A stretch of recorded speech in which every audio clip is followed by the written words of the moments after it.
especially to you for watching this video. Okay, today I'm going to make a shirt and short pants for that.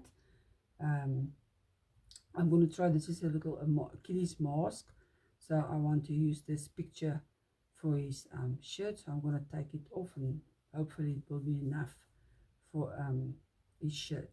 And this I'm going to use for the back side of the shirt. So I'm going to use this pattern. I got it from Simple Kids Craft. I'm going to make exactly, so I'm going to make like a vest for him, like exactly this pattern. I already used this piece, I think, for the jersey.